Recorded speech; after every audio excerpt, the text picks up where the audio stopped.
I. Little by little, one travels far. Today is 1st of April 2022. Let us have a quick discussion of all these important topics. Rapid जी के yesterday questions के answers हैं। Vizag port located है आंध्र प्रदेश में। World wide fund for nature WWF का जो लोगो है उसमें है जायंट पांडा। ग्रिडा एक डांस फॉर्म है इंडियन स्टेट मध्य प्रदेश का। वर्ल्ड इंटेलेक्चुअल प्रॉपर्टी ऑर्गेनाइजेशन वाइपो का हेडक्वार्टर है जिनीवा स्विट्जरलैंड में। Clouded leopard national park located है त्रिपुरा में। आज के सवाल हैं, how many states of India share its border with Bhutan? How many zonal councils were established in India? What are mango showers? Monsoon अभी आएगा, उसके पहले मैंगो शॉवर्स होता है। What is this?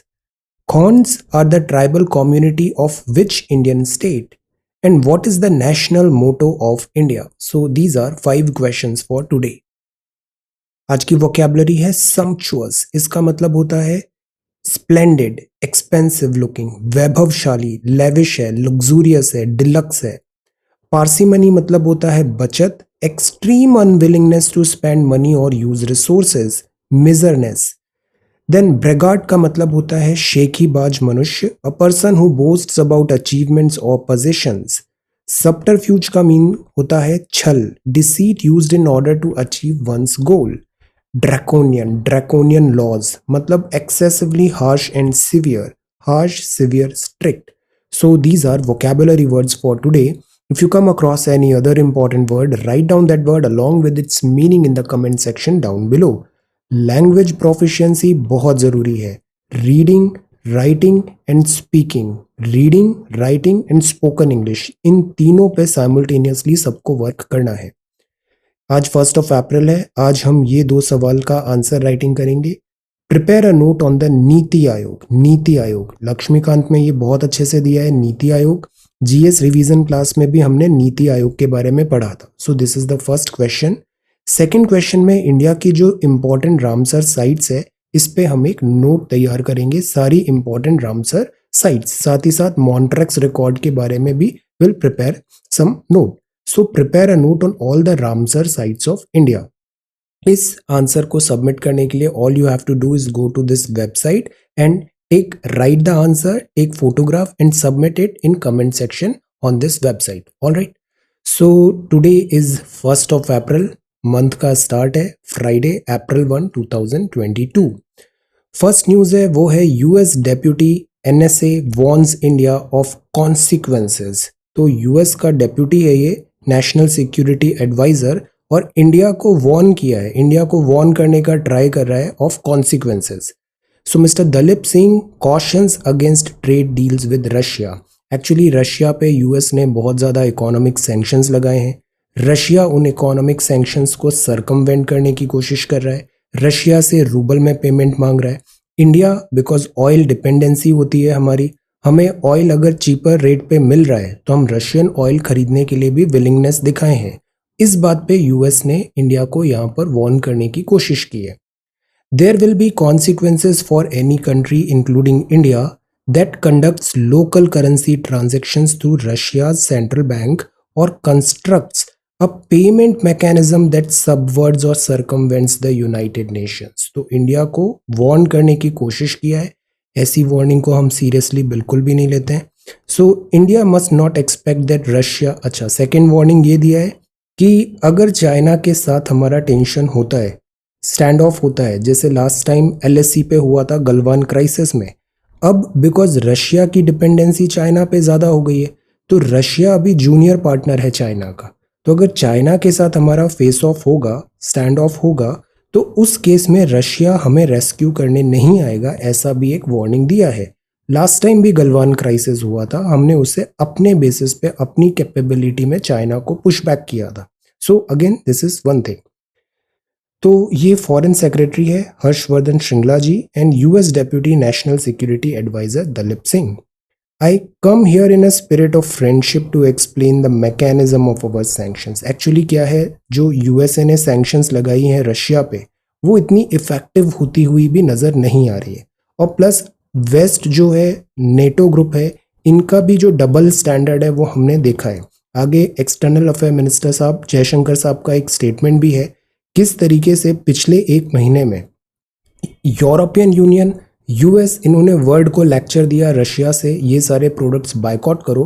But on the other hand अगर oil और gas import देखें तो वो मोर और लेस सेम रहा है, इवन बढ़ा है इस यूरोप का from Russia. So this tells हाथी के दो दांत।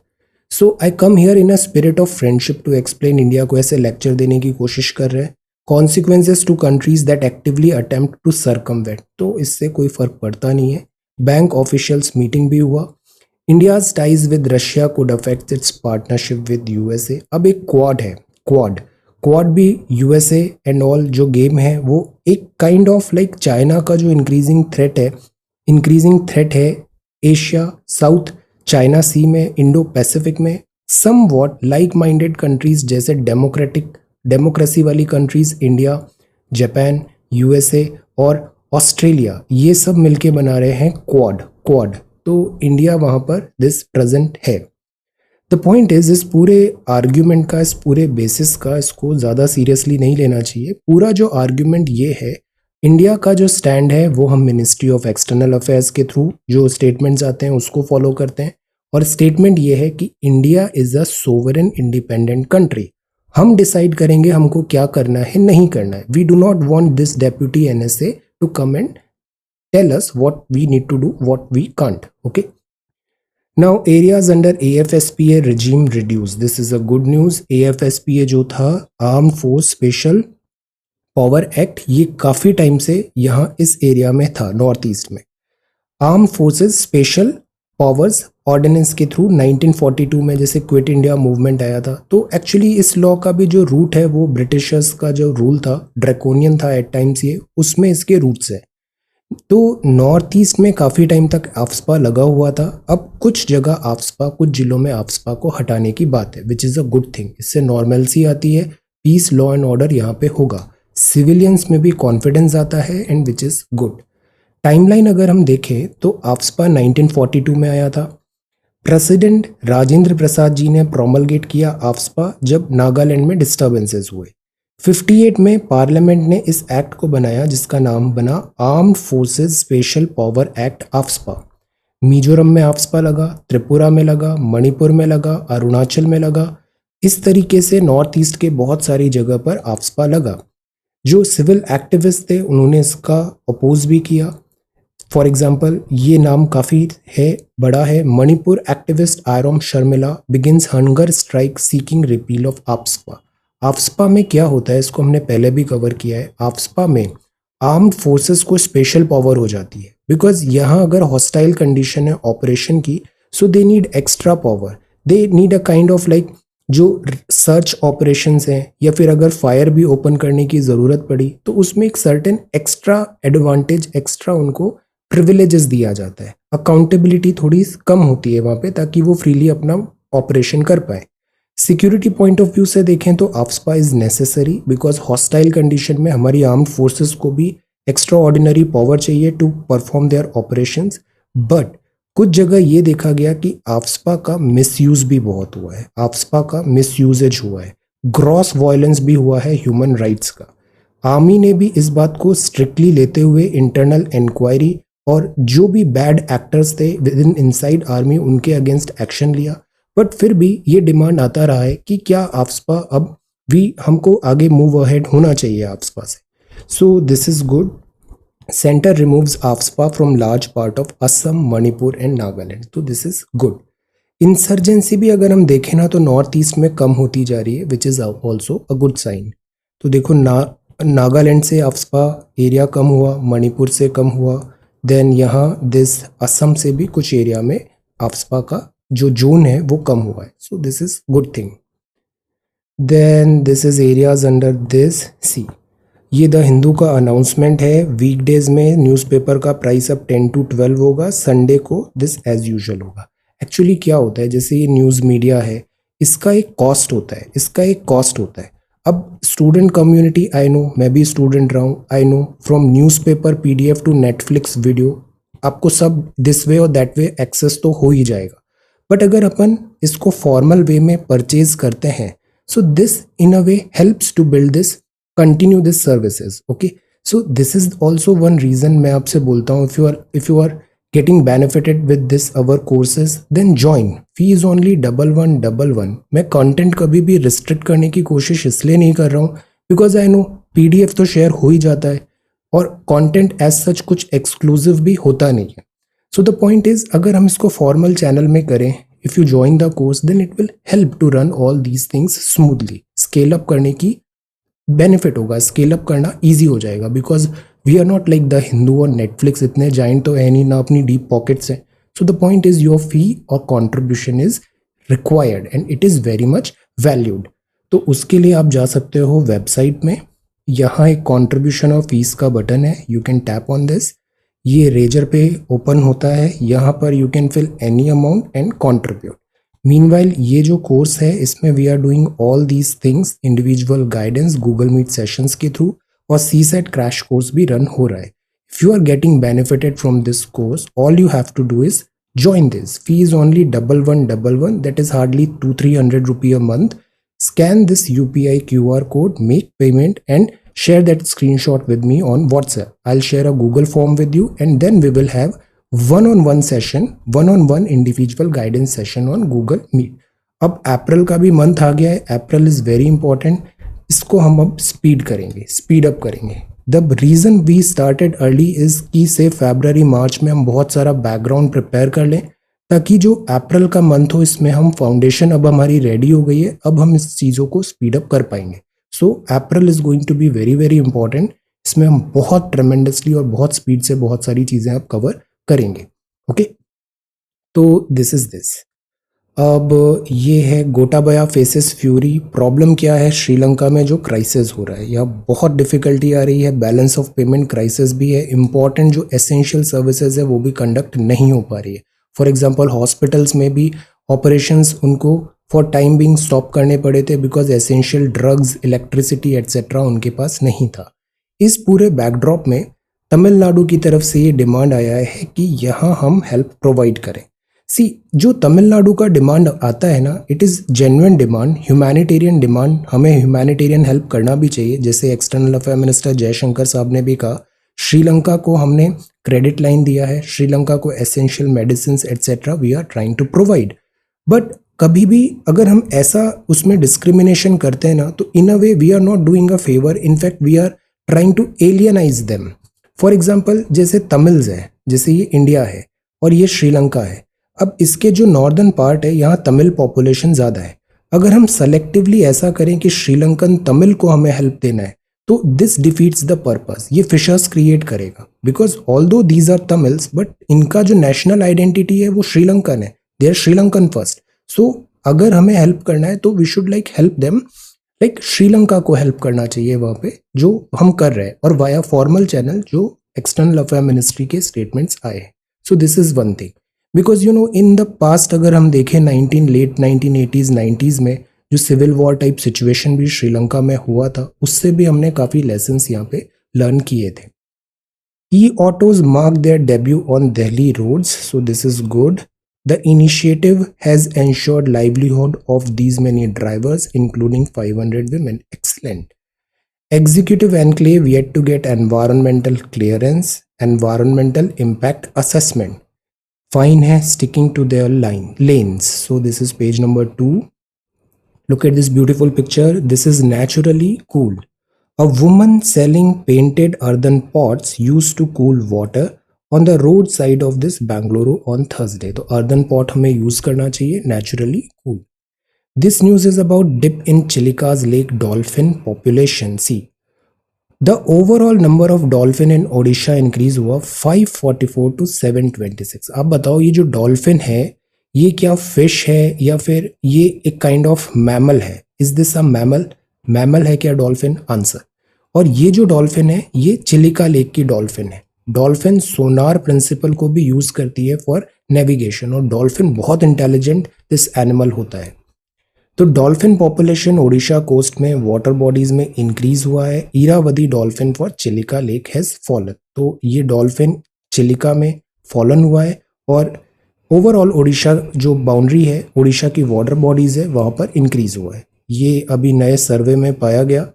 तो ये जो लेक्स है ना, जैसे चिलिका हुआ या फिर कोस्टल बैक वाटर्स हुए या फिर जो दूसरे वेटलैंड्स हैं इंडिया के, these are very very important. Species conservation में अगर टॉप मोस्ट प्रायोरिटी होती है तो वो होती है इनका होमलैंड, इनका इकोसिस्टम जो है उसको कंजर्व करें, और दैट रिक्वायर्स कि हम इनकी वेटलैंड्स को कंजर्व करें। वेटलैंड कंजर्वेशन के लिए रामसर साइट और इससे रिलेटेड जो पूरा बैकग्राउंड वर्क होता है वो बहुत इंपॉर्टेंट है। सो दैट इज वाई आज का सेकंड क्वेश्चन है, prepare a note on all the Ramsar sites of India. इससे बड़ा इंपॉर्टेंट है, इससे कॉन्टिन्यूसली सवाल आए हैं। ओके, तो ये चिलिका लेक है, डॉल्फिन की पॉपुलेशन। ये है cohesion and cooperation, BIMSTEC. BIMSTEC is very important. BIMSTEC में assuage apprehension of power imbalance among members of BIMSTEC। See SAARC जो है वो कभी भी अपना फुल पोटेंशियल अचीव नहीं कर पाया, बिकॉज यहाँ हमेशा इंडिया और पाकिस्तान का एक टेंशन चलता है। बट बिम्स्टेक में ऐसी कोई इश्यूज है नहीं, फंडामेंटल इश्यूज है नहीं। So that is why BIMSTEC पे हम ज़्यादा फोकस करते हैं। और बिम्स्टेक के साथ अच्छी चीज़ है इंडो पैसिफिक, जो नेक्स्ट बिग थिंग है। पहली बार अभी चार्टर एडॉप्ट हुआ, fifth bay of Bengal initiative, multi sectoral technical and economic cooperation का। ये 25 ईयर ओल्ड ग्रुपिंग है। फर्स्ट टाइम इसका चार्टर तैयार हुआ, मतलब स्टेटमेंट्स क्लियर किए, what are the expectations, way forward etcetera.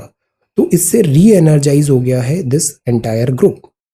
Charter और इंडिया का जो डिसीजन है, lead the security pillar out of 7 designated pillar of the revived BIMSTEC. तो बिम्स्टेक में जो सिक्योरिटी प्रोवाइड करना है उसकी लीडरशिप इंडिया के जिम्मे आ रही है। तो this is again a big responsibility. India को पूरा सिक्योरिटी फ्रेमवर्क यहाँ का तैयार करना होगा। तो this is again good. BIMSTEC area में अक्सर अभी प्रॉब्लम्स आई थी, जैसे रोहिंग्या इशू हुआ, बांग्लादेश म्यांमार टाइज, ढाका के साथ रिफ्यूजीज की डिफिकल्टी आती है। अभी जो म्यांमार है वहाँ पे मिलिट्री कू हो गया, नेपाल के साथ एट टाइम्स डिफिकल्टी आई। तो these difficulties are there, but ऐसा भी नहीं है कि जैसा पाकिस्तान के साथ शार्प क्लीवेज आ जाता है वैसा इस एरिया में कंट्रीज के बीच देखने को मिला। सो द पॉइंट इज यहाँ कन्वर्जेंस एंड कोऑपरेशन का ज्यादा स्कोप है।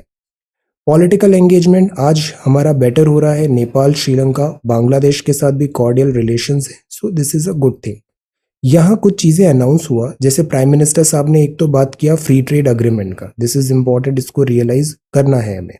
सेकंड जो बात हुआ वो हुआ कोस्टल शिपिंग इकोसिस्टम, बिकॉज समुद्र है, समुद्र मतलब वाटर, मेजॉरिटी जो शिपिंग होती है वो वाटर के थ्रू होती है। तो coastal shipping ecosystem is good. Interconnected electricity grid भी होगी, विच इज अगेन गुड। तो ये अडॉप्टेड प्लान है ट्रांसपोर्ट कम्युनिटी का, कनेक्टिविटी का। तो यहाँ बहुत पोटेंशियल है to boost intra regional trade and economic ties. Trade and economic ties, actually ये जो पूरा जोन है ना बिम्स्टेक का, ये हेविली पॉपुलेटेड भी है, इसलिए यहाँ ज़रूरी है कि हम मास स्केल में एम्प्लॉयमेंट बनाएं, ट्रेड एंड इकोनॉमिक टाइज को हम आगे बढ़ाएं। प्लस जैसे last time China led RCEP था, हमने उससे डिनाई कर दिया, तो अब आगे फ्री ट्रेड अग्रीमेंट कैसे कैरी होंगे, ये चीज़ें देखनी होगी। इंडिया के पास बहुत अच्छी अपॉर्चुनिटी है लीडरशिप करने की। और एट टाइम्स पता है क्या होता है, जैसे स्मॉलर कंट्रीज होते हैं, जैसे smaller by geographical area Sri Lanka है, से नेपाल है, से भूटान है, इनके पास ना एट टाइम्स इनसिक्योरिटी आने लग जाती है when you have a giant neighbour like India.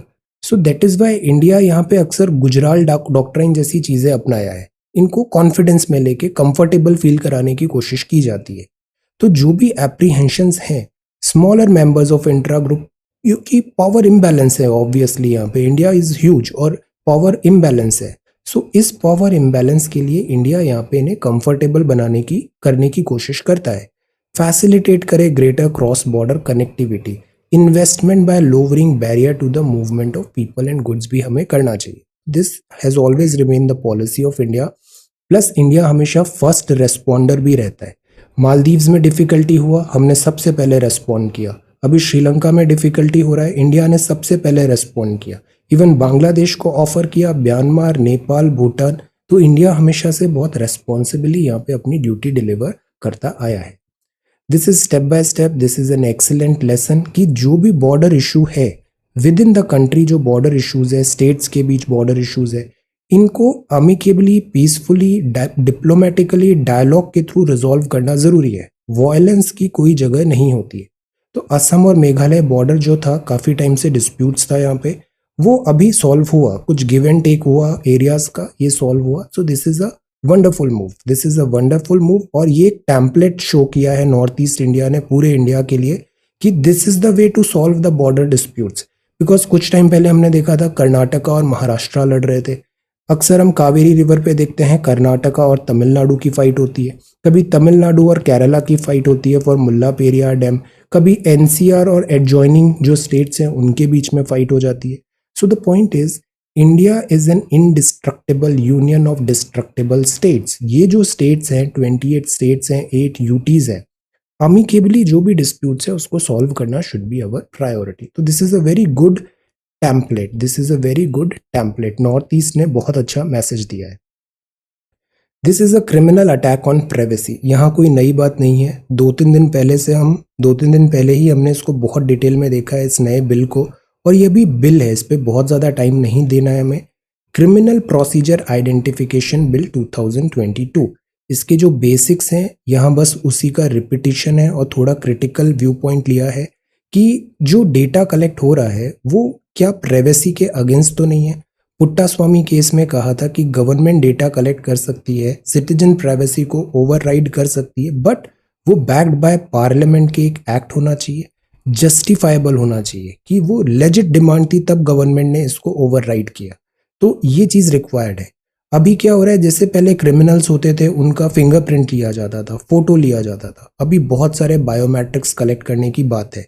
अब बात ये होगी कि इतना प्राइवेसी वाला जो डेटा है, लाइक आपका बायोमेट्रिक हो गया, आपकी हैंडराइटिंग हो गया, आपकी प्रोफाइल डेटा का हो गया इनके पास, उसका सुपर कंप्यूटर के थ्रू डेटा एनालिसिस हो रहा है, आपका बिहेवियरल पैटर्न एनालिसिस हो रहा है बाय मशीन्स. तो ये जो चीज़ें हैं ये एट टाइम्स नॉट राइट है, करेक्ट नहीं है. This is to much power in the hand of state. और इंडिया कोई सर्वेलेंस स्टेट है नहीं, इंडिया कोई पुलिस स्टेट है नहीं. सो दैट इज़ वाई हमारे यहाँ फंडामेंटल राइट्स हैं. फंडामेंटल राइट्स में राइट टू प्राइवेसी को क्लियरली बताया गया है, राइट टू प्राइवेसी. सो ये पूरा आर्ग्यूमेंट है कि इस बिल का स्क्रूटिनी होना ज़रूरी है. ऑल्दो जैसे CCTNS सिस्टम है, सारे पुलिस स्टेशन में डेटा एक्सचेंज होता है, शेयर होता है, क्रिमिनल्स जो होते हैं उनका रिकॉर्ड रखा जाता है, इधर 75 ईयर्स तक वो रिकॉर्ड रखने की बात है. द आइडिया इज कि technology driven policing is not bad, we are not against technology driven policing. What we are saying there should be certain safeguard कि ये जो too much power in the hand of state है इसका abuse नहीं हो, misuse नहीं हो. This is there. Okay, तो यही सारी चीज़ें यहाँ पे, स्टोरेज कैसा हो, किस लेवल के ऑफिसर के पास आपका डेटा एक्सेस होगा, like that these things are required. An opportunity to repolish India Nepal ties. India Nepal जो टाइज है ये हमेशा से बहुत इंपॉर्टेंट रहे. इंडिया नेपाल के लिए बोला जाता है मैट्रिमोनियल अलायंसेस रहते हैं India and Nepal. India Nepal के ट्रेडिशनली हिस्टोरिकली स्पेशल फ्रेंडशिप रही हमारी, बट जैसे जैसे टाइम चेंज हो रहा है, जैसे अब नेपाल की जो जियो स्ट्रैटेजिक पोजिशन है, ऊपर चाइना है, इधर इंडिया है, इंडिया की तरफ से जैसे access this Kolkata and sea route ज़्यादा ईजी होता है. चाइना बॉर्डर इंफ्रास्ट्रक्चर यहाँ पे डेवलप कर रहा है, दिस तिब्बत एरिया एट्सेट्रा. अब जो नेपाल है, नेपाल में भी डिफ़िकल्टी क्या होती है कि यहाँ पहले मोनार्की थी, मोनार्की के बाद यहाँ पे डेमोक्रेसी, पार्लियामेंट, गवर्नमेंट, ये हुआ ट्रांजिशन. इंटरनल पॉलिटिक्स जो यहाँ पे होती है उसमें एट टाइम्स जिंगोइज्म ज़्यादा होता है, अनस्टेबिलिटी होती है, और फिर इंडिया के साथ टाइज सॉर होने लगते हैं एट टाइम्स. ये सबसे बड़ी प्रॉब्लम है. दूसरी बात यहाँ पर ऐसी भी होती है कि इंडिया प्रोमिसेस करता है बट उसको डिलीवर नहीं कर पाता टाइम बाउंड मैनर में. At times India elder brother भी नहीं, बिग ब्रदर की तरह डोमिनेट करने की कोशिश करता है इंटरनल मैटर्स में. इस चीज़ से जो नेपाली सेंटिमेंट्स है वो हर्ट होते हैं. पिछले कुछ टाइम पे अगर देखें तो दो बड़ी प्रॉब्लम हुई थी. एक तो जैसे 2015 around, I remember this time newspaper में बहुत हो रहा था, ब्लॉकेड लगाया था, ब्लॉकेड ऑयल फ्यूल सप्लाई यहाँ नेपाल में बंद हो गई थी. यहाँ नया कॉन्स्टिट्यूशन भी ड्राफ्ट करने की बात थी. अगेन इंटरनल बहुत पॉलिटिकली डिस्टर्ब था एट दैट टाइम नेपाल. इससे बहुत नेगेटिव सेंटिमेंट्स आए. सेकेंड जो हुआ, इंडिया ने अभी जो लिपू लेक रोड है उसको ब्रॉडन करने की कोशिश किया. तो नेपाल में अगेन पॉलिटिकल लीडर्स ने अपना नया मैप लाया, जिंगोइज्म आया और उससे बॉर्डर डिस्प्यूट हुआ. नेपाल ने एक न्यू मैप प्रेजेंट किया, ऑल्दो बाद में उसको विड्रॉ कर लिया. इस काली रिवर के साथ जो आ रहा था, Lipu lake etcetera. So the point is in सब चीज़ों से जो टाइज हैं एट टाइम्स वो कंस्ट्रेंड होते हैं. सेकेंड थिंग, नेपाल की अगर प्रॉक्सिमिटी चाइना से बढ़ती है तो इंडिया ऑब्वियसली अलार्म्ड फील करता है। नेपाल के साथ बिकॉज अगर एक्सचेंज है बॉर्डर का तो यहाँ कोई वीज़ा वगैरह की ज़रूरत नहीं है, फ्री मूवमेंट होता है। इवन इंडियन करेंसी भी बहुत फ्रीली नेपाल में चलती है। इन सब चीज़ों के कारण अगर चाइना की प्रेजेंस बढ़ रही है नेपाल में, तो नेपाल एट टाइम्स जो होता है ना, नेपाल एक एक स्टेज की तरह यूज़ किया जाता है to push this infiltrant in India, counterfeit currency etcetera disturbances के लिए Nepal as a tool use होता है। इससे इंडिया को फिर डिफिकल्टी होती है, एक्शन लेना पड़ता है। तो इन सब चीज़ों को अगर हम देखें तो ये आयरन आउट करें, प्लस जो हिस्टोरिकल टाइज हैं हमारे, जो मैट्रिमोनियल अलायंसेज है, रोटी बेटी रिश्ता बोलते हैं इंडिया नेपाल को, सो इन चीज़ों को हम करेक्ट करें और पॉजिटिव्स में आगे बढ़ें। तो अभी मिस्टर देवबा का इंडिया में विजिट है और ये सारी चीज़ों पे पॉजिटिव लाइन पे आगे प्रोग्रेस करने की बात है। अब नेपाल में भी बात आती है ना, तो नेपाल को हम क्लासिफाई करते हैं फ्रेंडली कंट्री में। सो ऑलवेज वी ट्राई कि रिलेशंस हमारे स्मूदन हो, बेटर हो। जैसे बांग्लादेश के साथ always we try relations better हो, श्रीलंका के साथ अभी डिफिकल्टी हुआ, हम ट्राई कर रहे हैं रिलेशंस बेटर हो। So like this. अब प्रायोरिटी क्या हो? Power trade agreement needs to be such that India can build trust in Nepal. Actually Nepal Himalaya है, यहाँ से फास्ट फ्लोइंग रिवर आती है, हाइड्रो पावर स्टेशन। तो ये जो नेपाल है, this is important for hydro power station, और यहाँ हम स्पीड अप करें। हमारे बहुत सारे प्रोजेक्ट्स डिले भी चल रहे हैं, we need to speed them up. Renewable energy project जो है, सोलर ऑल्दो कम अप हो रहा है, बट अभी भी हाइड्रो पावर इज इम्पॉर्टेंट। तो first thing is energy. Second thing is trade and transit. जो अरेंजमेंट्स हैं ट्रेड एंड ट्रांजिट का, उसको और स्मूदन करें, पेमेंट सिस्टम एट्सेट्रा स्मूदन करें। बायलैटरल इन्वेस्टमेंट प्रमोशन अग्रीमेंट जो है, प्रोटेक्शन BIPPA जो sign between India and Nepal needs more attention from Nepali side. तो जो कंसर्न्स हैं उसको एड्रेस करें। नेपाल को भी ज़रूरी है जो इंडिया के कंसर्न्स हैं, ऑब्जेक्शंस हैं, उसको वो अंडरस्टैंड करे और उसको एड्रेस करे। This is the way forward. तो this is looking like a good initiative, good beginning. अभी मिस्टर देवबा इंडिया आ रहे हैं और रिलेशंस पॉजिटिव नोट पे आगे बढ़ने चाहिए। Fuel pricing policy problematic questions हैं यहाँ पे। Left high and dry. Farthest star discovered, star है ये, स्टार, सन भी क्या है, स्टार है, तो फारदेस्ट है। This is light year. Light year की डेफिनेशन क्या होती है? लाइट ईयर, क्या ये टाइम की यूनिट है light year? Answer. Reservation removed, women leaders rise which is a good thing. MSME, Afghanistan को aid and retiring legislators. The rise of the ruble amid the Ukraine invasion. Now see, Ukraine invasion, you remember एक महीने पहली वाली news, कैसे hype create किया गया, बहुत सारी चीज़ें, theories and propaganda etcetera run हुआ। आफ्टर 1 मंथ यू सी क्या मैटर करता है, क्या नहीं करता है। This is the primary reason हम इतना जल्दी कंक्लूजन पे जंप नहीं करते हैं। ये जो न्यूज़ होती है ना, इसको सेटल होने देना चाहिए और ग्रेजुअली आगे बढ़ना चाहिए। इससे हम ज़्यादा ओपिनियनेटेड नहीं होते और हमारा जो जजमेंट होता है वो करेक्ट बैठता है। So go easy, go slow. The rise of the rouble amid the Ukraine invasion. जैसे ही इकोनॉमिक सैंक्शंस लगे, रूबल डाउनफॉल हुआ। अब देखो रूबल ऑल्दो पुरानी वाली जो पोजीशन थी उससे भी थोड़ा बेटर ही हुआ है। ये सब क्यों हुआ? इसके ऊपर बहुत सारे वर्कआउट भी किया है रशिया ने भी। रशिया एक्चुअली एनर्जी का बहुत बड़ा रिसोर्स है। यूरोप का बिल्कुल काम नहीं चलेगा अगर एनर्जी सप्लाई फ्रॉम रशिया बंद हो जाए। तो रशिया ने जैसे इनोवेटिव तरीके अपनाए, रूबल में पेमेंट देने को बोला। रशिया ने इनोवेटिव तरीके अपनाए, बहुत सारी कंपनीज जिन्होंने बॉयकॉट कर दिया, FDI छोड़ के चले गए यहाँ से, रशिया ने उनको नेशनलाइज करने की बात किया। रशिया का रिजर्व भी स्ट्रांग है। रशिया जो सैंक्शंस है उसको सरकमवेंट किया, चाइना के थ्रू, इंडिया के थ्रू, लाइक दैट। सो इससे क्या हुआ, जो रूबल है जितना डैमेज होना था, कैपिटल फ्लाइट को इन्होंने स्टॉप कर दिया। ऐसे बहुत सारे मेजर्स लिए। जो रूबल था यहाँ की करेंसी, वो इतना फॉल नहीं हुआ, वो वापस जंप हो गया।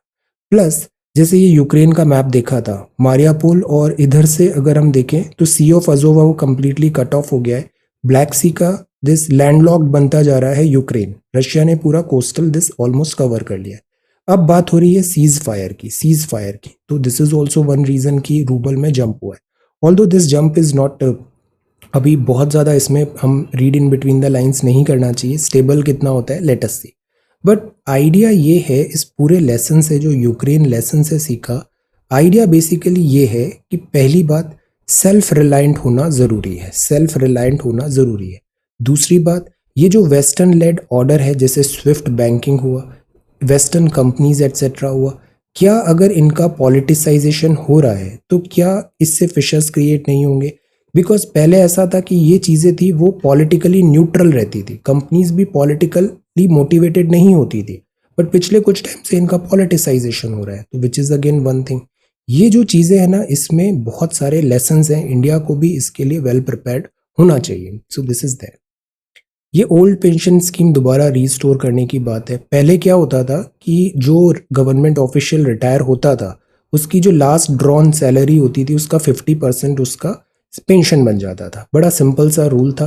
2004 में इसको चेंज किया गया। 2004 में आई न्यू पेंशन स्कीम। इसमें एम्प्लॉयज़ को बोला गया आप अपना पेंशन कॉर्पस कुछ जमा करते जाओ। आपने 100 रुपये जमा किया, तनख्वाह से कटाया, सरकार भी 100 रुपये उसमें मिलाएगी और ये पेंशन कॉर्पस में जमा होता जाएगा। इस तरीके से पेंशन फंड बनेगा। ये जो फंड है वो इन्वेस्टमेंट करेगा डिफरेंट डिफरेंट पेंशन मैनेजर्स के थ्रू। रिटायरमेंट होगा तो आप इस कॉर्पस से पूरी जितनी नौकरी आपने की, जितना पैसा जमा कराया पेंशन में और उतना ही सरकार ने मैच किया, उसका 60% आप विदाउट एनी टैक्स विड्रॉ कर सकते हो। रिमेनिंग 40% एन्युइटीज़ में आएगा। तो इस तरीके से पेंशन स्कीम कंटिन्यू हुई। अब जो पहले वाली पेंशन स्कीम थी ना, ये थोड़ा ज़्यादा बेनिफिशियल थी, सिंपल एंड स्ट्रेट फॉरवर्ड थी। इंडिया के साथ एक डिफ़िकल्टी ये भी होती है, जैसे हमारी एल्डरली की पॉपुलेशन राइज हो रही है, तो जो पेंशन है ये एक बहुत बड़ा चंक बन जाता है। जैसे आर्मी में भी आप देखो, एक बहुत बड़ा जो पोर्शन होता है ना, वो पेंशन पेमेंट में जाता है। तो government at times try to cost cutting over here. तो ये नई पेंशन स्कीम आई थी, बट अब फिर डिमांड हो रही है कि जो पुरानी वाली पेंशन स्कीम है कि एम्प्लॉय ए है, जब वो रिटायर हुआ तो उसकी आखिरी सैलरी, जैसे क्लास 1 आखिरी 3-3.5 लाख रुपए थी, इसको हाफ कर दो तो दैट विल बी से अराउंड 1.5 लाख रुपये उसकी पेंशन बन जाएगी लाइफ लॉन्ग। इस तरीके से यहाँ पे बात है ओल्ड पेंशन स्कीम। बट ये भी फाइनल नहीं है, कुछ राज्यों में ऐसा बात चल रहा है कि ओल्ड पेंशन स्कीम ला रहे हैं, बट अभी नेशनल पेंशन स्कीम ही है जो ऑल ओवर इंडिया जो है वो इधर है। सिविल सर्विसेज में भी ये वाली स्कीम चलती है, पुरानी स्कीम अब नहीं चलती आफ्टर 2004। मतलब 2004 के बाद आपने ज्वाइन किया है तो आपके ऊपर ये फंडा नहीं लगेगा। Then this is English. English में आज जो है वर्ड्स वो हैं, जैसे आई विल गिव एग्जाम्पल्स। यहाँ यूजेज बताया है, कई बार हम बोलते हैं मीनिंग सेम होता है, बट पोलाइट है या नहीं है, ये चीज़ें डिफरेंस क्रिएट करती है। I will give examples, I would like to meet him, we would like to go to a movie, this looks more polite. I should like to present the annual report now. तो would like, should like जो होता है ना, ये politeness दिखाता है, politeness, polite way of making a statement. Then talk to और talk back में क्या डिफरेंस होता है? टॉक टू मतलब बताना, you talk to others when you want to tell them your views, find out their views, talk to. Talk back मतलब होता है जवाब देना, बहस करना। टॉक बैक ये एक बहुत रॉन्ग एट्रीब्यूट होता है, इंटरव्यू में भूल के भी ऐसा नहीं करना है, टॉक बैक नहीं होना चाहिए। जो इंटरव्यू ले रहे हैं they are very senior people, be respectful, be polite. आपको नौकरी की ज़्यादा ज़रूरत है, बी रेस्पेक्टफुल, बी पोलाइट। और तो टॉक बैक नहीं होना चाहिए, बिकॉज एट टाइम्स ऐसा होता है। एक one of my student he so good with this technical stuff. एक सवाल ऐसा आया, जो बोर्ड मेंबर थे वो क्लाउड कंप्यूटिंग का कुछ पूछा उन्होंने। अब ये पर्सन जो है ये क्लाउड कंप्यूटिंग में ही एक्सपर्ट है, तो इसने बोर्ड मेंबर को लेक्चर देना स्टार्ट कर दिया, टॉक बैक, उनको करेक्ट करना स्टार्ट कर दिया कि एक्चुअली क्लाउड कंप्यूटिंग ऐसा होता है, वैसा होता है, लाइक दैट। इस चीज़ को अप्रिशिएट नहीं किया जाता है। You should have some humility. So talk back नहीं होना चाहिए, बिकॉज ये रूड माना जाता है। Don't be rude, you will get nothing, so don't be rude. Then I hope I am not talking over your head, मतलब ऐसा नहीं है कि आपके जो मैं बोल रहा हूँ वो आपको बाउंस हो रहा है, talking over one's head, follow नहीं कर पा रहे हो। Then you generally come by bus, don't you, simple यहाँ पे सेंटेंसेज है। You travel by bus, by train, by car, by bicycle and so on. हम ट्रैवल ऐसे करते हैं किसी मीडियम के through. When you walk the distance, you don't say I come by walk. No, you will say I came on foot. I walked the distance. हम ये नहीं बोलेंगे I came on feet. It is I came on foot. Foot. Also notice context भी होता है। A और the नहीं लगता है before train, car and so on. Okay, A and the यहाँ नहीं लगता है। You will simply say कि you came by train, you came by bicycle. Okay. Then this is gobbled gook. What does that mean? What does this mean? इसका मतलब होता है बहुत ही वर्बोसिटी, पोम्पोसिटी से कुछ बताया और उसका कुछ मीनिंग भी नहीं निकल रहा है, full of long Latinised word. Writing में भी हम अक्सर क्या करते हैं, स्टूडेंट्स इंप्रेस करने की कोशिश करते हैं, अननेसेसरी कॉम्प्लिकेटेड स्टेटमेंट्स बनाते हैं, अननेसेसरी लॉन्ग स्टेटमेंट्स बनाते हैं। Don't do this. इससे क्या होता है, राइटिंग में वर्बोसिटी आती है, क्लैरिटी चली जाती है। शॉर्टर सेंटेंसेस बनाओ, शॉर्टर पैराग्राफ्स बनाओ, 2 या 3 लाइन के। डायरेक्ट सेंटेंस यूज करो, ज़्यादा इनडायरेक्ट सेंटेंस मत करो। वोकेबुलरी भी सिंपल सिंपल वोकेबुलरी यूज करो। इससे राइटिंग इफेक्टिव बनेगी, आपकी क्रिस्प बनेगी, टू द पॉइंट बनेगी। Okay, practice. ये बड़ा अच्छा आज आरबीआई का क्विज आया है, इसको आज सब देखना एक बार। मैंने इसको टेलीग्राम पे भी शेयर किया है। आरबीआई किस कमीशन के थ्रू बना था, आरबीआई किस बैंक कैसे बना था, कौन से आरबीआई गवर्नर है, इसका आंसर बताओ। Which former governor of the RBI went on to become the prime minister of India. So this is reserve bank of India, 1 April 1935. Jaishankar Saab, now see the statement. Campaign against India. EU nations still buying oil from Russia. So this is why जो हमारा भी stand इतने time पे रहा है ना, वो सब इधर स्टेटमेंट से ही हुआ है। मैं आपको जो भी व्यू पॉइंट्स बताने की कोशिश करता हूँ, वो सारे जो व्यू पॉइंट्स होते हैं वो ऑफिशियल या तो एमईए के होते हैं या फिर हायर एचलॉन में जिस तरीके से हमारी ब्यूरोक्रेसी वर्क कर रही है। I try to present those like context, उस कॉन्टेक्स्ट को। तो दिस इज वाई हम यहाँ पे ये स्टैंड ले रहे थे। यहाँ पे क्लियर कट इन्होंने बताया कि नेचुरल है for countries to go out in the market, look for good deals. तो दैट इज वाई हमने रशिया से ऑयल परचेज किया। Then will not resign, ready to vote. ये इमरान खान गवर्नमेंट ट्रबल में है। India prepared for climate refugees, centre ने लोकसभा को बताया। जो एस्पायरेंट्स बीमार हो गए थे कोविड के कारण ड्यूरिंग मेन एग्जामिनेशन, उनको एक्स्ट्रा अटेम्प्ट्स देने की बात है। China hails Pakistan military as mainstay of bilateral ties. See, Pakistan military, that is why Pakistan में एक गवर्नमेंट नहीं है, पाकिस्तान में 4 गवर्नमेंट है जो पैरेलल में चलती है। Russia readying to strike Donbas region. Core sector का आउटपुट 5.8% रहा। कोर सेक्टर में क्या क्या आता है, टेल। कोर सेक्टर में कितने कितने सेक्टर्स है कोर सेक्टर। एक्सटर्नल डेट इतना हो गया है by end December. Reliance defence taking control of Future, because ये जो रिटेल मार्केट है ना, ये मतलब क्रेजी बहुत बड़ा मार्केट है ये रिटेल मार्केट। तो इसीलिए ये बैटल ऑफ जायंट्स हो रहा है। रिलायंस एंड दिस एक तरफ अमेजोन है। Auto parts, policies for oil marketing firms, office space absorption double हुआ है। और ये है sports news. Have struggled mentally and emotionally. अभी भी स्टूडेंट्स में ना एग्जॉस्ट मत करो खुद को, बर्नआउट मत करो। ये ऐसा एग्जाम नहीं है कि आज आपने सब पढ़ लिया और कल वही पूछ लिया जाएगा, ऐसा नहीं होगा। पेस के साथ पढ़ो, ग्रेजुअली पढ़ो, थोड़ा थोड़ा डेली पढ़ो। और ये कोचिंग इंस्टीट्यूट जो इतना tons and tons of content दे रहे हैं, इसके लिए भी आप पैनिक मत करो। मार्क माय वर्ड्स, 5 जून को आप एग्जाम से बाहर निकल के आना और देखना इतना सारा पढ़ा कुछ भी नहीं आया। This will happen. So tension मत लो। जो मैं आपको बेसिक क्वालिटीज बताता हूँ, स्मार्ट बनो, प्रेजेंस ऑफ माइंड करो, दिमाग लगाओ। ये मेंटली इमोशनली टायर मत करो खुद को। ये जो चीज़ है ना, वो आपका सिलेक्शन कराएगी, मार्क माय वर्ड्स।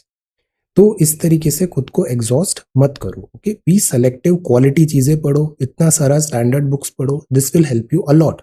और आंसर राइटिंग करो, बिकॉज इन दी एंड यही चीज़ काम करेगी। वरना अगले साल फिर प्रीलिम्स लिखना पड़ जाएगा, फिर से यही प्रोसेस फिर से गो थ्रू करेंगे अगर मेंस को कैपिटलाइज नहीं किया तो। ओके, अब जैसे ये 2 सवाल है, 74th है और नॉर्थ ईस्ट इंडिया। कहने को इतने अच्छे और आसान लग रहे हैं, बट आप लिखने बैठो आपको समझ में आएगा it is not that easy. Okay, इसको सॉर्ट बाय ओल्डेस्ट करते हैं। ये जो कंपाइलेशन है ना, ये सारा कंपाइलेशन रसेंद्र प्रिपेयर कर रहा है आपके सारे आंसर्स का। तो दिस इज, हमें अच्छे से यहाँ पे ऑर्डर में करो ताकि उसका भी वर्क बहुत ज़्यादा डिफिकल्ट नहीं। ओके, ऑर्डर में हम यहाँ पे इसको बना देते हैं। जो सबमिट करते हैं ना 1 2 3 like this. Prepare a note on the 74th constitution amendment act 1992। ये विश्वजीत ने लिखा है। सी, हमको सिंपली बुक पढ़ना था, लक्ष्मीकांत अच्छे से समझना था और उसको अपने शब्दों में लिख देना था। इंपॉर्टेंट कोई चीज़ें हैं तो उसको भी कंसोलिडेट कर देना था, एज सिंपल एज दैट। ये जो चैप्टर है ना 74th, ये आपने अगर 1-1.5 घंटे में भी किया, आप ऑफिशियल इसको पढ़ो कहीं पे 2 से 3 दिन लग जाते हैं, आपने उसको 1.5 घंटे में किया, तो this is a win for you. This is a win for you. 74th CA, so this is really good. कितना अच्छे से लिखा है। आप पुरानी कॉपी देखो और आज की कॉपी देखो, you will see the difference. This is as simple as that. और ये इंप्रूवमेंट ना लास्ट भी करेगा, ये लॉन्ग लास्टिंग रहेगा, सस्टेनेबल है ये।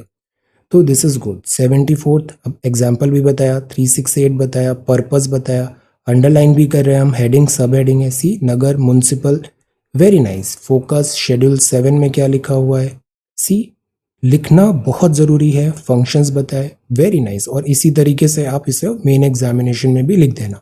बीच बीच में कुछ डायग्राम्स ट्राई करो, फ्लो चार्ट ट्राई करो, ताकि वो मोनोटोनस नज़र नहीं आए। सुंदर, this is again so nice. हम इसी तरीके से लिखते हैं। देखो स्मॉलर पैराग्राफ्स अच्छे होते हैं। अंडरलाइन भी करना है हमें यहाँ पे, इंपॉर्टेंट चीज़ें। हेडिंग सब हेडिंग देखो 1 2 3 किया, कितना अच्छा लग रहा है, important, this is really good. Self government, introduction हुआ, पूरा चैप्टर टॉपिक अच्छे से प्रिपेयर हो गया, this is such a win, good, very good. Significance भी है, excellent.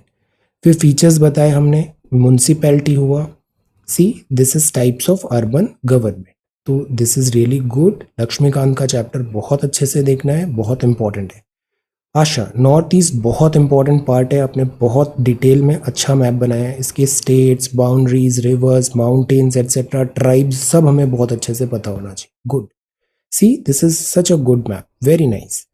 Then this is Razia, this is really good, day number 6, awesome. So देखो कितना अच्छा हैंड राइटिंग से लिखा है, अंडरलाइन भी किया है, यहाँ पे पार्ट 9 है। फिर बी लिखा, ऑब्जेक्टिव्स क्या है, सेलियंट फीचर्स लिखा, consolidation is so good, to the point है और क्रिस्प भी है। 12th शेड्यूल भी के बारे में भी बताया है, एक्सीलेंट। 18 सब्जेक्ट्स है यहाँ पे, finances, district planning committee, ZD, excellent, very nice. इसको बहुत अच्छे से रिवाइज करना है, इंपॉर्टेंट है ये। Asha, constituent amendment 74th, good, part time A, background, related articles, ये सारे आर्टिकल्स इंपॉर्टेंट है। 12th शेड्यूल बताया, types of urban government, municipal, municipality, excellent, township, port trust, purpose, very good, very good. Significance, autonomy, excellent, this is really really good. Prerna, this is again so nice. 74th CAA के बारे में बताया, types municipality के क्या होते हैं, see the copy, presentation style monotonous नहीं है, this is good. Heading, sub heading, points, underline, writing is also so nice, content is also excellent, really good. फिर इस तरीके से बताया। अब यही चीज़ हमें रिवाइज करना है, इस पे बहुत सारे MCQs भी ट्राई करने हैं, जैसे लक्ष्मीकांत में पीछे बहुत सारे MCQs दिए हैं, try to solve them. Town area committee, township, port, very nice. Vats, this is really really good. 74th CA, see कितना आसान होता है लिखना, आप जितना लिखोगे ना आपकी स्पीड बढ़ती जाएगी, और एक ऐसा आएगा कि आप मेन में ना ऑटो में सेट हो जाओगे, फटाफट फटाफट पूरा पेपर भी कंप्लीट हो जाएगा, हमें वो लेवल अचीव करना है, तो this is good. Right something every day, strengthen करना है, ग्रास रूट कॉन्स्टिट्यूशनल चेंजेस है, इससे मल्टीपल बेनिफिट होता है, एक स्टेबिलिटी भी आती है हमारी थॉट प्रोसेस में, स्टडीज में, ओवरऑल हर जगह बेनिफिट ट्रिकल डाउन होगा इसका।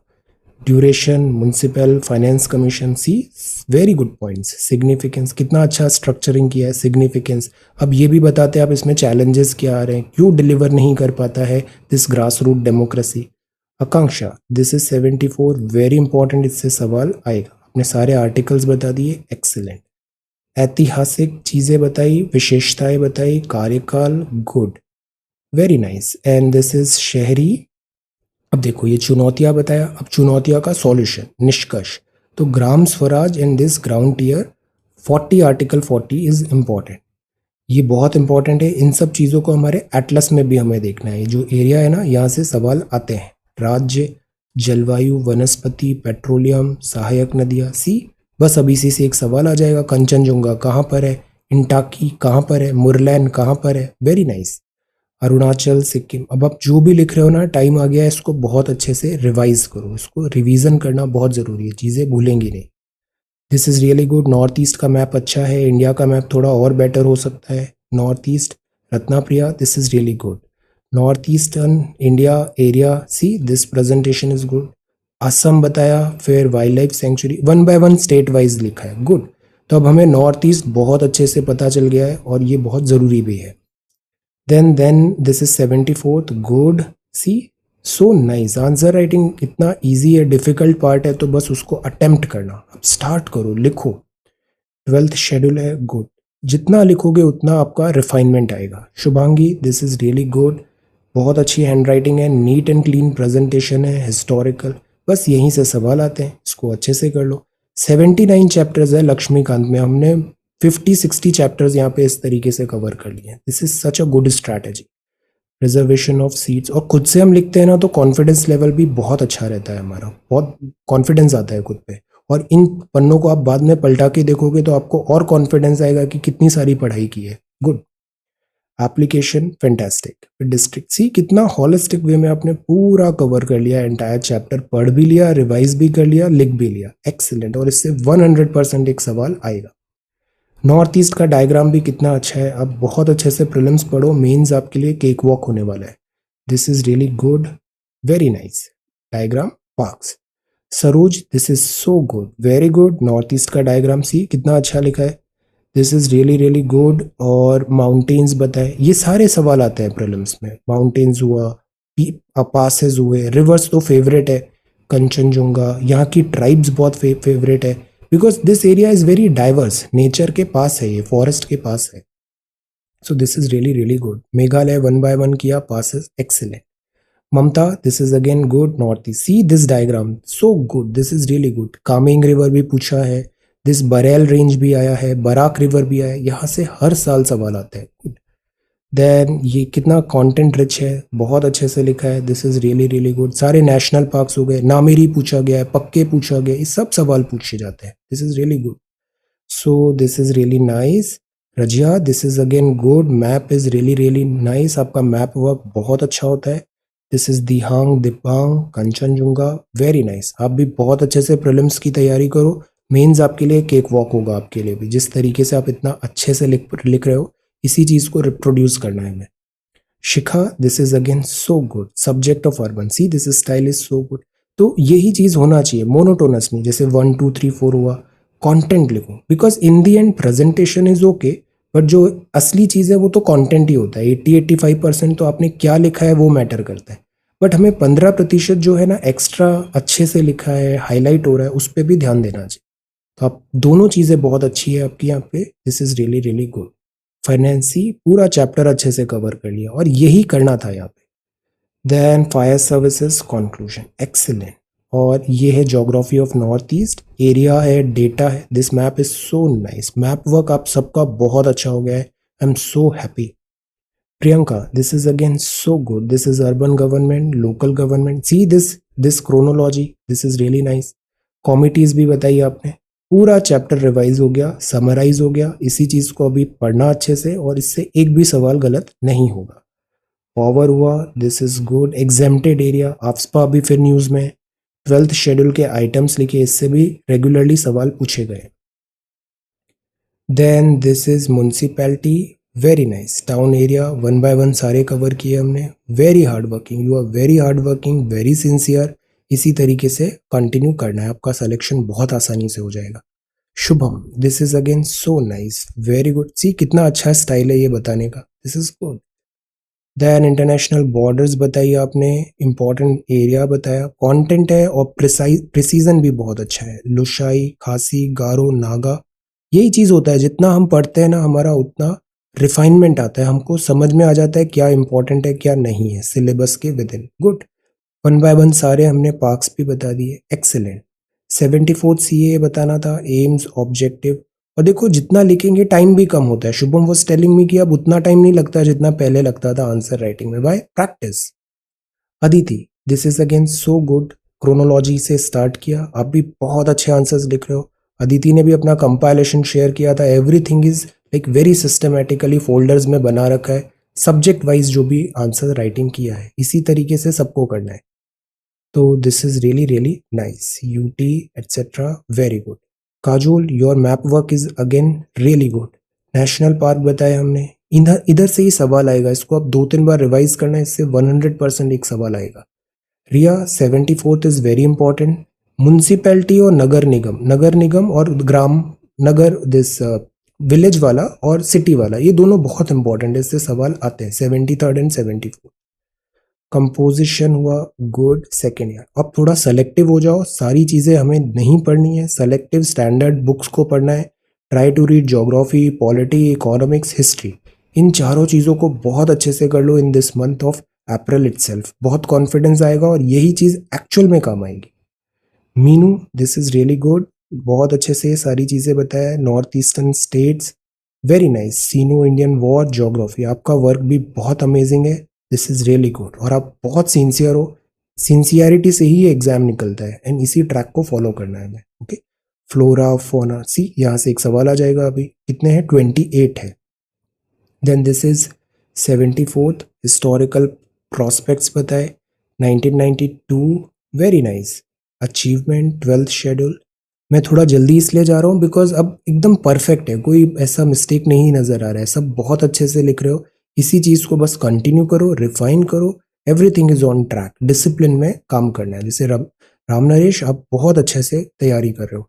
ये चीज देखना आपको मेंस में रियलाइज होगा। जब आप मेंस के पेपर लिखोगे यू विल रियलाइज कि इस एक्सरसाइज ने कितना हेल्प किया आपको। Sagar, this is again so good. आपका राइटिंग भी बहुत अच्छा है और अप्रोच बहुत अच्छा होता है। ड्यूरेशन ऑफ म्युनिसिपैलिटी, डिस्क्वालिफिकेशन, आप सारा कंसाइजली अपनी चीजों को बता पाते हो। Good. Tax, non tax, exempted, very nice. बनानी, दिस इज अगेन गुड। आप भी बहुत प्रिसीजन है आपकी राइटिंग पे, साफ साफ रहता है, पढ़ने में कोई डिफिकल्टी नहीं आती। ये चीजें आपके फेवर में जाएगी। जितना ज्यादा पढ़ोगे उतना ही आपका प्रिसीजन लेवल बढ़ेगा, कंसाइजनेस आएगी आंसर में, और ये चीज हेल्प करेगी पूरा पेपर अटेम्प्ट करने में। तो this is good, very nice. अब ये जो भी आप लिख रहे हो ना, ये गुमना नहीं चाहिए, इसको रिवाइज करो, बैंक करो फोल्डर में एंड रिवाइज। दमन, आप भी बहुत अच्छे से लिख रहे हो, इतनी मेहनत से इन सब को रिवाइज करना है। आई एम वेरी हैप्पी आप स्पाइरल में कर रहे हो ताकि ये घूमे नहीं। ये नॉर्थ ईस्ट बहुत इंपॉर्टेंट है। आपके पास जो एटलस है उसमें ये सारी चीजें देखते रहा करो। गूगल अर्थ भी जो इंस्टॉल किया है उसमें सारी चीजें यहाँ पे देखते रहो, ये सब याद हो जाएगा जितना यहाँ पे कंटेंट दिया है। This map is again very good. North east का मैप बहुत अच्छा बनाया है। Brahmaputra, see mountain ranges, very nice. Dhanakshi, this is again very good. बहुत अच्छे से आप आंसर्स लिख रहे हो, this is really really nice. सारे ये माउंटेन्स हमें नाम याद होने चाहिए यहाँ पे। नॉर्थ ईस्ट जो है ना, स्पेशली ये रिवर बहुत अच्छे से पढ़ लेना, इससे सवाल आएगा। बायोस्फेयर भी हो गया, good, very good. Prelims oriented है this answer, really nice. Harjinder, this is again good. 74th CAA के बारे में बताया, 12th सेलिएंट फंक्शंस। आपकी राइटिंग भी बहुत अच्छी है, प्रेजेंटेशन भी बहुत अच्छा है, कंटिन्यू, ब्रेक नहीं करना। ये जो एग्जाम है ना, ये डिसिप्लिन से निकलता है। डिसिप्लिन मेंटेन करो, कंटिन्यू करो, आपको अच्छे रिजल्ट्स 100% मिलेंगे। नॉर्थ ईस्ट, सी अब this style is so good, very nice. Climate, national park, see the map work. Sagar, you are doing very good. So ये सारे कमेंट्स हैं। एक कमेंट और आ गया, try to post by 1 before 1, otherwise late हो जाते हैं हम। अभी जो नया कमेंट है, sort by newest, this is Sagar. So this is Sagar, Sagar ने ये कमेंट किया है, this is newest, okay. So ये सारे कमेंट्स हैं, और आज के जो 2 क्वेश्चंस हैं वो 2 क्वेश्चंस हैं on this. First is NITI Aayog, second is Ramsar sites. So thank you so much for watching this video, take care, study well and be safe.